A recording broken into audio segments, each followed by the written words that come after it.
Gaurko lau filmak Donostia Zinemaldiko klasikoak sailan aurkeztu ziren. Montxo Armendarizen Tasio zaharberritu ostean, Euskadiko filmategiak ekimenari jarraipena eman eta 16garrenean aidanez, Zergatik Panpox, 100 metro eta oraingoz izengabe zaharberritu ditu. Euskadiko filmategiak lan hori Boloniako La Imagin Ritrobata laborategian burutu ditu. Gaur, klaketan, Euskal film klasikoak zaharberritzen. Klaketa. Gaizka Izagirreren eskutik. Euskal zineari buruzko podcasta.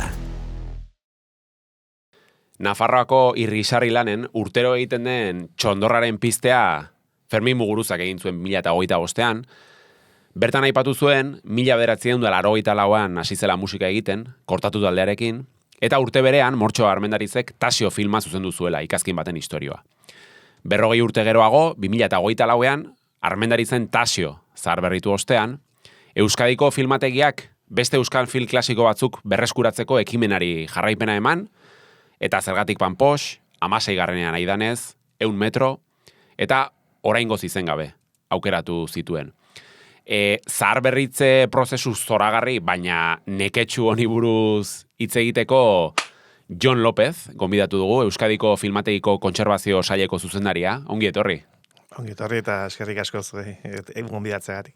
Plazerra da, ze nik uste klaketa podcastean behartzuela lekua, lan honek guztiak. Nik aitortuko dizut ikusi nuenean lehenengo aldiz Tasio zaharberritua, zen bere garaian ikusi nuen, baina zineman gelditu nintzala ahozabalik, iruditzen zait dagoela, agian nintzen konstiente benetan zelan zegoen, hori esplikatuko diguzuzuk, hobeto, baina nabari da hor dagoela artisaulan bat ikaragarria. Pelikuletan murgildu aurretik, bai gustatuko litzaidake apur bat, Euskadiko filmategiaz hitz egitea. Gehiago ezagutzea. Ze egia da Euskadiko filmategia, nik ustet denok entzun degula, askotan. Zein da zuen egunerokoa, zenba langile zarete, zein da pixkat Euskadiko filmategianen lan orokorra bintzat? Bueno, oso sumituta daukagu, oso erakunde anonimoa gerala. Edo bintzat orain arte oso anonimoa gerala. 2028an 50 urte beteko ditu erakunde. 50. Beraz, herri honetan, bintzat, Euskal Herrian dauden erakunde zaharrenetako bat dela bintzat, demokrazia hor hasi berria zela sortu zen erakunde bat da.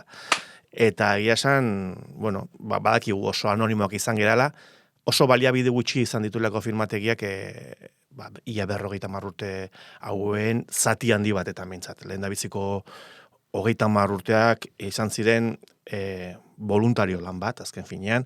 Peio Aldazabalek sortu zuen 1978an, beste 5 ero topatu zituen hortik.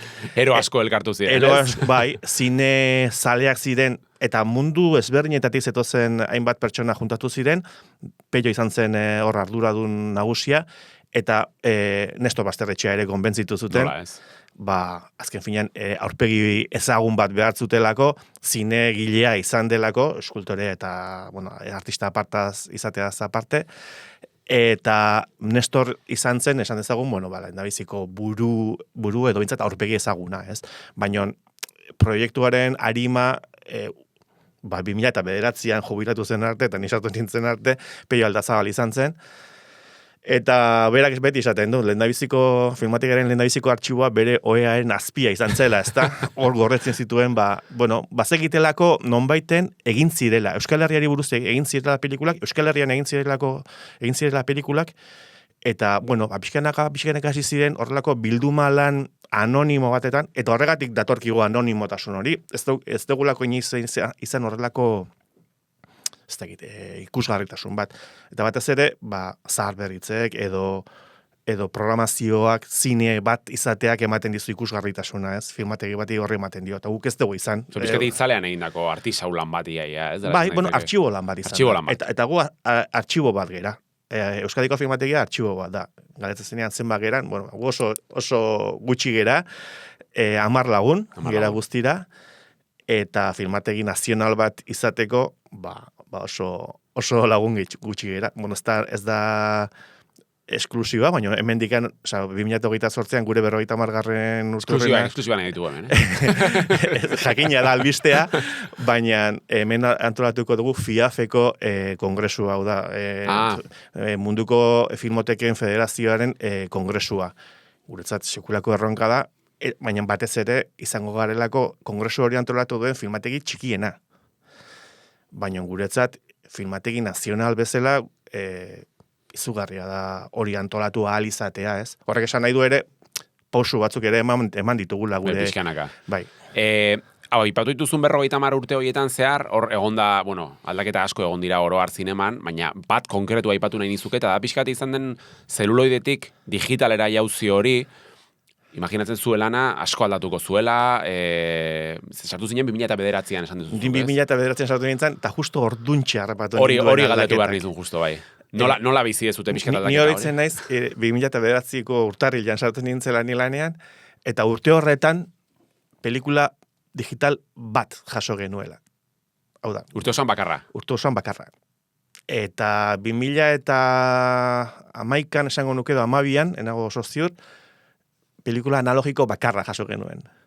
Osa, izan zen 2 urte inguruko horrelako aldaketa batetan, justo hor, eta filmategi guztiak harrapatu gintun, paso aldatuta esaten den bezala, ez?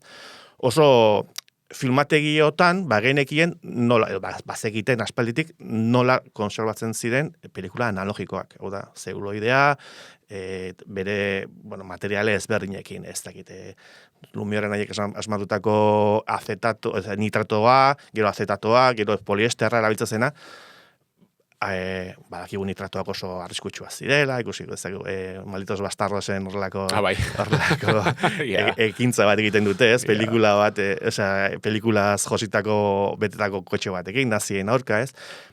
Oso arriskutsua ziren, pixkaneka, urteen poderioz filmategietan oso ondo badakigu nola konserbatzen diren pelikula analogikoak, baina pelikula digitalak zer egin, ez?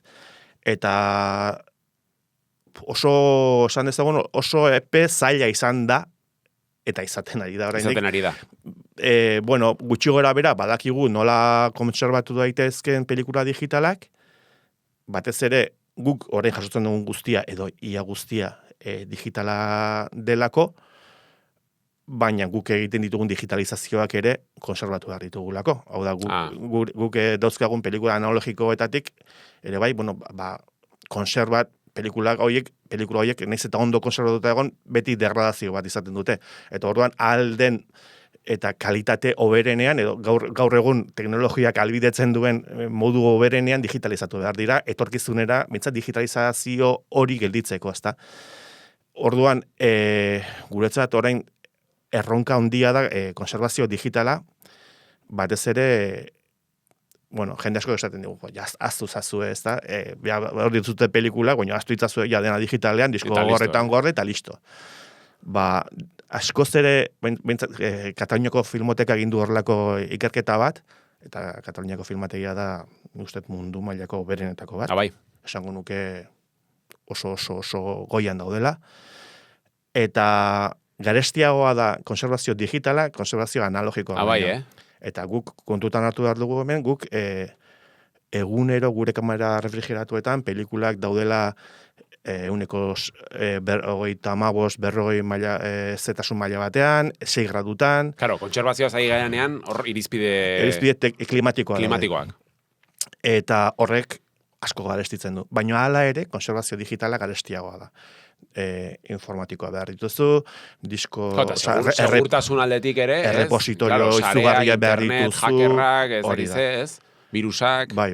Eta arazo handiak egon dira, gure repositorio txiki batean izan genuen horrelako hakeo bat. Bai. Bai, ezan ezer galdu, zorionez, baina susto handia izan genuen. Oso komplikatu da mundu digitala, eta hortan ari gara, ikasten, eta ez gu bakarrik, filmategion kongresu guztietan, gauza berdinetaz ez egiten da. Ja, kezka partekatuak diala, ez imaginatzen, eta kezka partekatuak, eta garestiak. Egin dezagun jauzia izenburu konkretuetara, gure film klasiko, gero galdetuko izut zer diren gure film klasiko, euskal film klasikoi buruz ari garenean, ze esan nahi duen.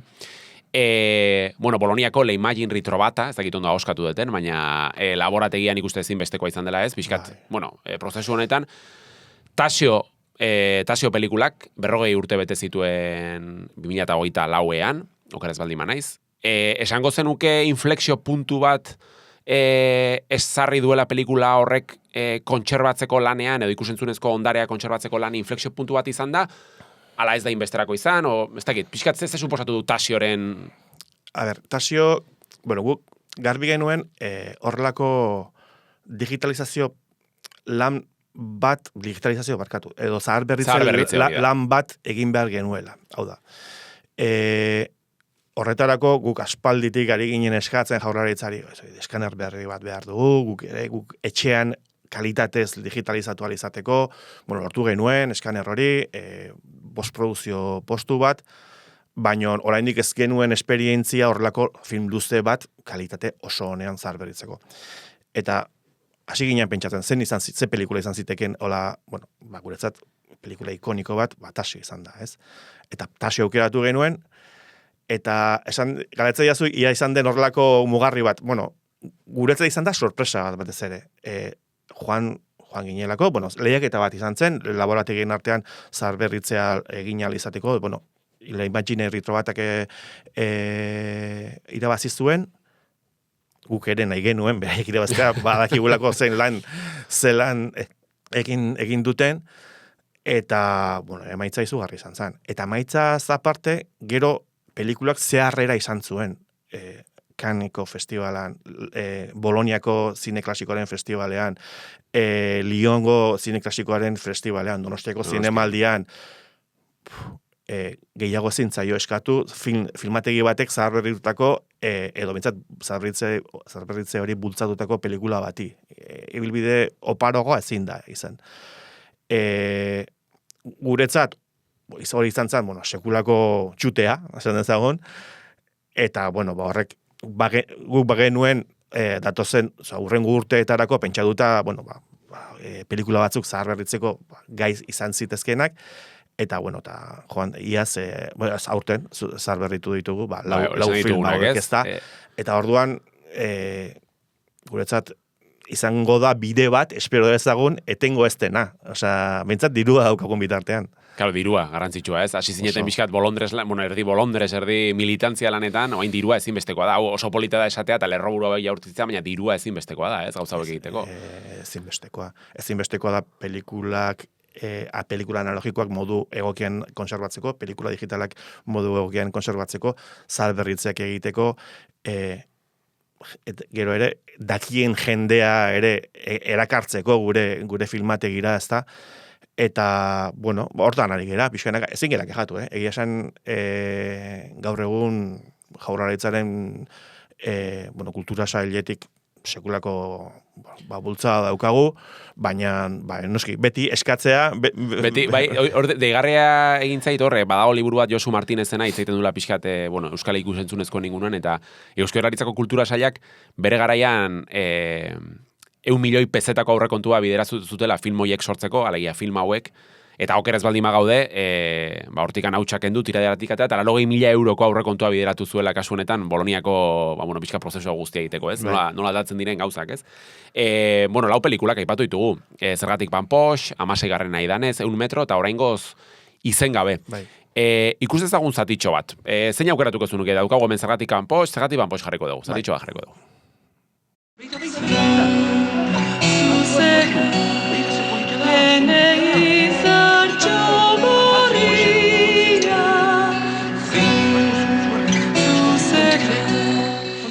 Bueno, egia da, claro, aurreko bertsioa ondoan jarri gabe, igual jendeari etzaio irudituko hainbesterako, baina igariketa hori egin dut ikusi eta aurrekoa, eta egia da emaitza dela zoragarria. Hau teknikoki, edo bintzat, bueno, pixkat ulertzeko, nola egiten da? Esaten, eleno eskaner bat aipatu duzu, zaharberritza aipatzen egia, baina hau nola egiten da? Hau zintak hartu? Egin behar den gauza bakarra, da, bintzat funtseskoena kontserbatzea. Eta hori ezinbestekoa da, kontserbazioa. Ezinbestekoa da. Bestela, ez dago ezer zaharberritu izan daitekeenik, ez?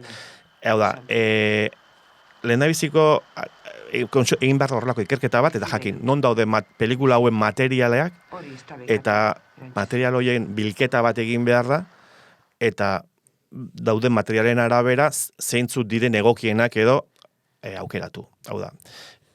Kasu honetan, lau film hauen artean, guk negatibo bat kontserbatzen genuen, 100 metroren negatiboa kontserbatzen genuen filmategian, baina beste 3 negatiboak filmoteka espainolan zeuden. Eta zorionez, nahiko egoera honean zeuden negatiboak. Baina egoera honean egoteak ez du esan nahi pelikula orain ikusi dugun bezala ikusiko denik. Prozesu izaten da hori.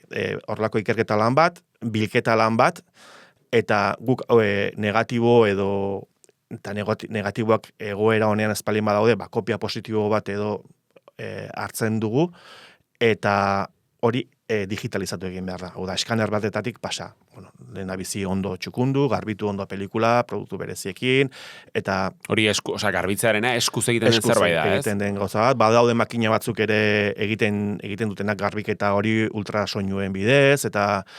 Eta hori, barkatu, jumar da, fotograma, imaginatzen dut.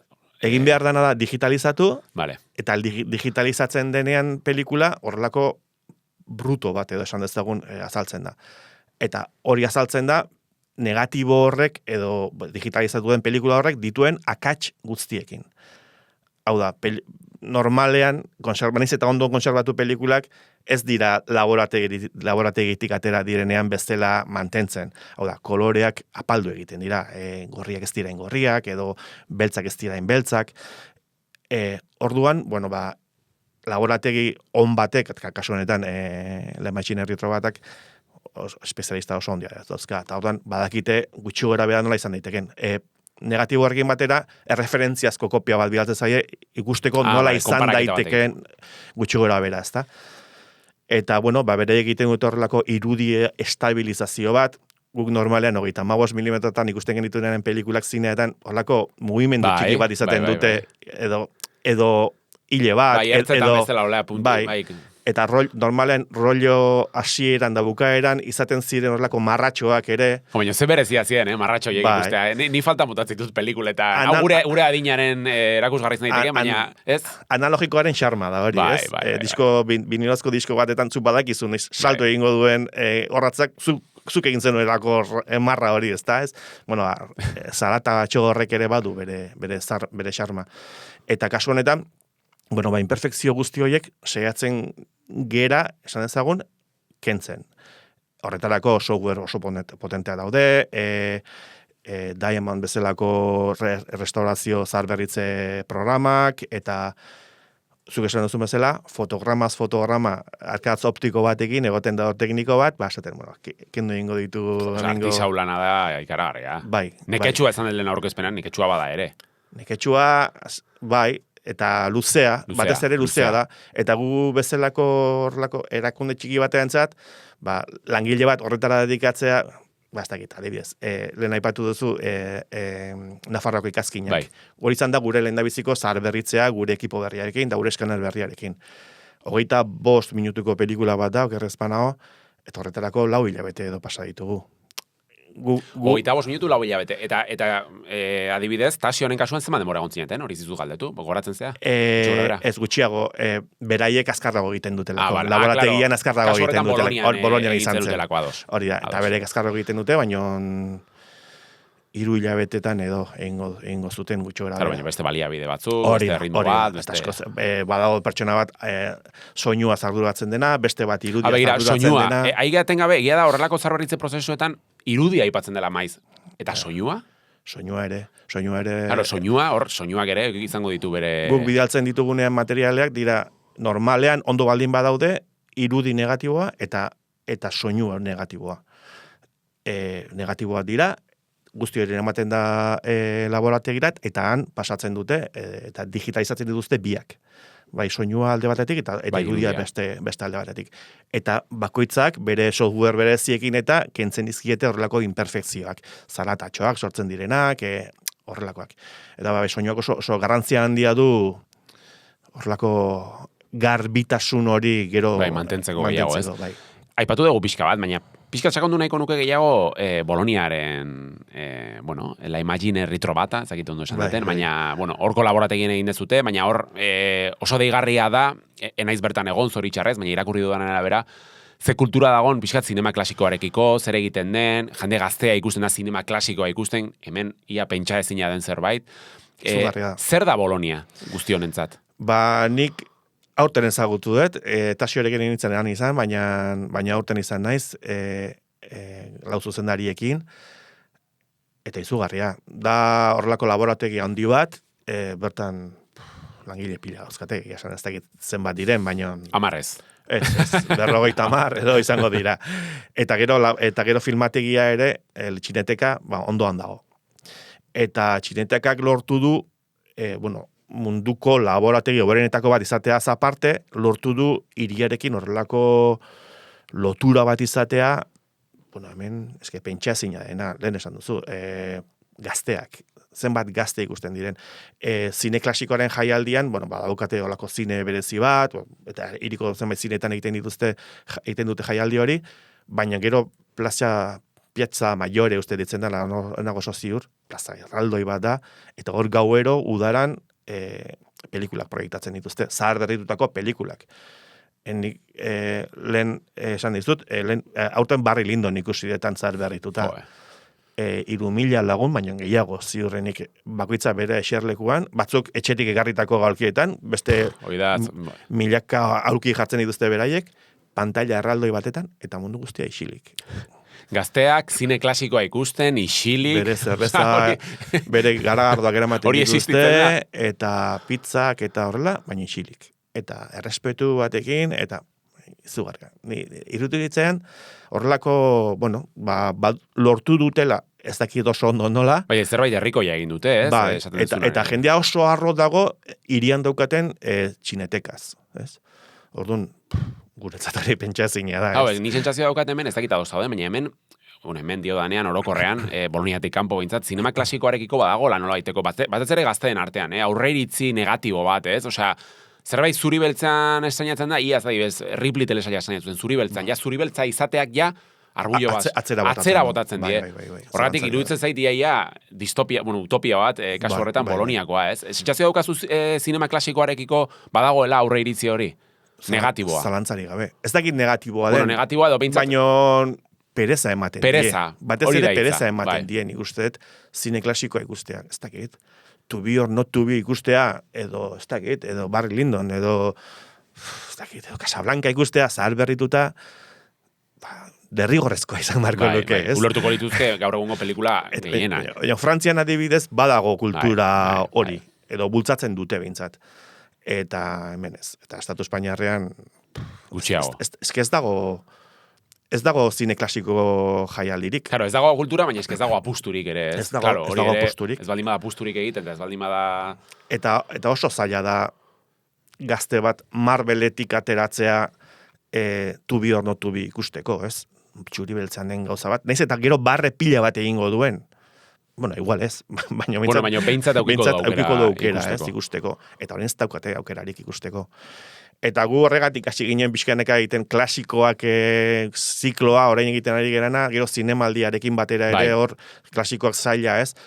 Pixka bat, esan ezagun, igual hori dela Estatu Espainiarrean dagoen zine klasiko ziklo edo jaialdi bakarra, ez dakit jaialdi deitu, baina ez dut uste beste gehiago edo askoz gehiago dagoenik. Ea zuen lanari esker pixkanaka auspotzen dugun hau. Klasikoa zari garela, gure film klasikoak, euskal film klasikoak aipatzen direnean, zeintzuk dira gure film klasikoak? Zer da pelikula klasiko bat kasunetan euskal zinema gintzan? Eta zergatik, pixkat aukeratu zen dituzten hauek? Euskal zinema gintza oso txikia da. Eta zorionez edo zoritxarrez oso zinematografia txikia daukagu. Hogeiko hamarkadan hasi ziren lehendabiziko film luzeak egiten, Edurne Modista Bilbaina ditzen zen pelikula bat izan zen lehendabiziko film luzea, zatitxo batzuk konserbatzen dira bakarrik, gero Mayorazgo de Basterretxe, Azkona nahiak izan ziren hor pixka bat hori bultzatu zutenak, horiek izan daitezke euskal film klasikoak jakina. Baina gero, claro, frankismo guztian ez zan ezertxo ere egin hemen. eta egin zen gauza gutxia Euskal Herriari buruz beti zen Espainiako ikuspegi batetik edo pixka bat oso estereotipatutatzen zerbait. Baina hemengo industriarik etze, hemen etzan egon ezerrez. 80ko hamarkadan hasiko ginen, esan ezagun Euskal zinema klasiko modernoa edo hasitzenean, Batasio, La muerte de Mikel, Aquelarre, ez dakite Kareletik, Albaniako konkista, pelikula horiek dira gure pelikula klasikoak, 40 edo batzuk, 40 urte bete dituztenak, edo beteko dituztenak, 27 ordu, pelikula, orduan hasi zen. 27 ordu, gustora ikusiko nuke 27 ordu zahar berritutanik, Oso, nik asko maite dudan pelikula da. Ni Donostiarra naiz, eta hori bizi izan dut, 80ko hamarkadan bete-betian. Badatoz gehiago? Bai. Ezin dira esan, ez? Ez. Baina zenbat, edo... Aurten, espero dezagun, 2 egitea. 2 film duze. Bat ziur, dagoeneko Italian dagoelako. Bolonian, ez? Bai, Bolonian dagoelako. Bai, desberdina da, ezin dut esan iztena. Ez. Xaxatu nahiko nintzuke, baina ez. Eta bigarrena esan ezagunagoa dela. Bai. Eta garai, beti ere testu inguru... Inguru horretakoak, 80 tamarreko hasierako. Bueno, euskator batzuk buruan, baina ez ditugu aipatuko. Prozesu honi guztiari buruz, ja isteko... Ez dakit, baldin badago zerbait aipatu nahiko zenukenik, igual ez ezuna aipatu edo garrantzitsua iruditzen zaizuna nabarmentzea. Nik beti etxera botako betez. Nik uste filmategion lana oso garrantzitsua dela. Naiz eta jendearentzat ez da ezaguna, eta ez da igual bereziki garrantzitsua, eta erakunde publikoentzat ere, orain arte behintzat ez da oso garrantzitsua izan. Hor daude, gure pelikula... Egon behar dute, baina, bere pelikula kontserbatzen dituzte, eta, bueno. Baina, Euskadiko filmategian adibidez Peio Aldazabalek edo guzti hauek ez bazuten horrelako lan voluntario hori egin, gaur egun adibidez elitzateke kontserbatuko Nemesio Sobrebilaren Gernika pelikula, 1937an egindakoa, edo El Mayorazgo de Basterretxe, edo eta hori gure kultura da. Ikusentzunezko ondarea da, eta 1920ko pelikula bat eta zailgera hitz egiten. Izugarri, eske... Bai, ez da gainera bakarrik pelikula, da, pixka testu inguru guztia ulertzeko, eta inguruan zegertatzen ari zen, eta nora egiten zion horri ere. Hori da. Eta nik aipatu nahi nukena pixkat filmategiok, liburutegiek adibidez badute errekonozimendu hori.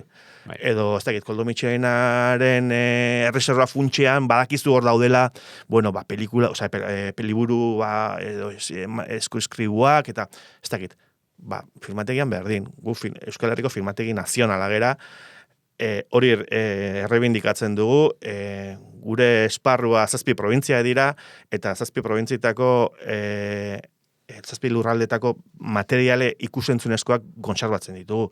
Eta ahalik eta gehiago hobeto. Eta, guk horrelako lan berezi bat egiten dugu, film amaterrekin. Guretzat oso importante da, batez ere, frankismoan izan zen 40 urteko itzalaldi horretan filmatu ziren gauza bakarrak amaterrak izan zirelako. Etxeetan, tomabistas ditzen ziren, kamaratxoekin filmatzen zituztenak, eta nahiz eta gauza arruntak izan, guretzat funtsezkoa dira.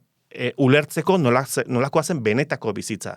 Ez da pelikula ditan, ez da inorateatzen ikurriño batekin Avenidan Donostian 50ko hamarkadan, ez? Baina badakizu nolakoa zen ezkontza bat, edo jai bat, edo ez dakit, danborra da, edo San Ferminak, ez? Pelikula oso garrantzitsua dira. Eta pixka bat, hortik tira eginda gure herriaren ikusentzunezko ondare hori pixkat borobiltzeko modu bada, ez?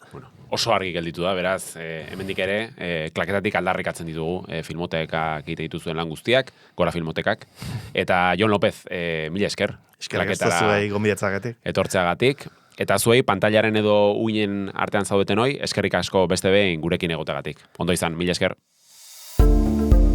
Klaketa entzun duzu, Euskal Zineari buruzko podcasta. Zuzendaritza, gidoia eta aurkezpena Gaizka Izagirre. irudi grabaketa eta edizioa Mara Narro eta Lander Rallon. Audio grabaketa eta muntaia Iñaki Bera Etxe. Diseinua Mara Narro. EITB Median entzun eta jarraitu dezakezu Klaketa. EITBren YouTubeko kanalean ikusi eta zure gustuko plataforman ere topatuko gaituzu. Ondaimen ekoizpena.